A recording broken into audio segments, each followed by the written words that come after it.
So I think one question you and I get asked all the time is, how did we meet?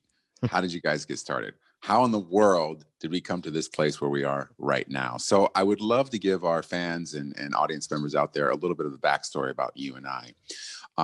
So ladies and gentlemen, Sam Hyken and I have met, I want to say about 17 years ago. So you fill me in when I'm getting some dates wrong, Sam, please. It is 2021, and I want to say we both auditioned for the Singapore Symphony Orchestra in 2004, the early part of that year. I want to say it was probably around the springtime, early summer that we auditioned for that orchestra. And now, Sam at the time was living in London, and he was a trumpet player. And I was living actually at that time in Cincinnati. I had been playing with the Cincinnati Symphony as a tuba player. And we both had taken this audition for the Singapore Symphony, which we knew was a internationally recognized, wonderful orchestra. We had friends and colleagues already there. And we met at the audition and both won the job the same week that we auditioned. Now, Sam likes to argue that's not the first time we met. Unfortunately, I don't really remember that other time. You want to speak to that a little bit? We were on the street, right, in New York City? Sure. No, we had, I remember, well, your name must have come up every day at Juilliard. I felt like I knew you long before I knew you, from all the brass players, famously and infamously.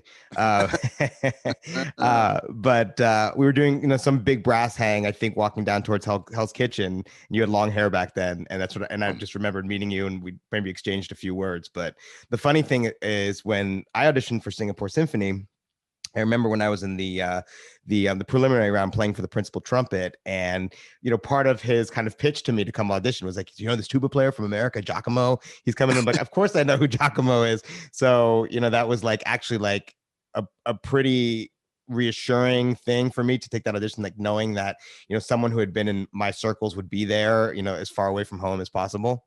So when we took the audition, I didn't even know when I was taking the trial that you would be there on the trial with me. But all of a sudden I asked for a room to practice, and I remember someone was like, this tuba player Giacomo is practicing in this room, and I think that was like kind of the first time after that we met, when you were practicing.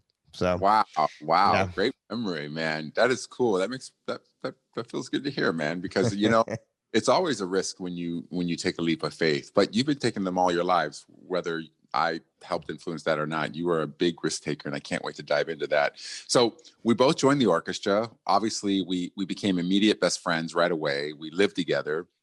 And I think what's interesting about our scenario is that not only were we both American, we both went to Juilliard, we were both brass players, but we were living the lives of expats in a foreign country. And I think that's its own bonding experience. I think to all those people out there who are living around the world right now, in a foreign country, maybe you're with your spouse or your friends, it's its own experience living the life of an expat. So we both had already at some point in time lived outside the United States. So we were very worldly in that way and done a lot of music outside of the US. But I don't want to interrupt you, but I just have this distinct memory that I want to share with you. Just as you were saying that about living in like Southeast Asia, I just have this memory of us in our apartment in Tanjung. We were just like looking out the window, and you looking at me, we're like, dude, we're in Southeast Asia.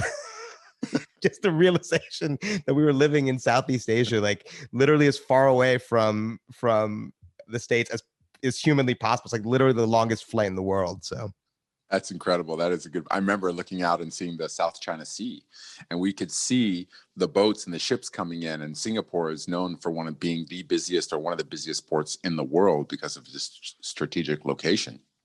But I remember looking out on that night going, what are we doing here? This is so insane. So crazy. Wow, that's funny. But yeah, I mean, I think we bonded for a lot of reasons. One, that just crazy, exciting experience. Also, we had this big tour that happened pretty much right away once we got there, which was its own fun experience that we can dive into a little bit. But we just had similar interests. We both loved the NBA and basketball. We both would watch, random episodes of Family Guy over and over again. We loved food and talked about food, philosophy, the world of music, the world of orchestras. And I think just traveling the world together with the orchestra on tour, which was this crazy worldwide tour we did with the orchestra, just put us in this position to really bond in ways that I don't think one can normally do in that intense of an environment in that close amount of time. I think we just had this bond that was developed through this sheer amazingness of the experience, both being relatively young and just having this shared experience together that allowed us to really build some bonds that are really hard to build otherwise.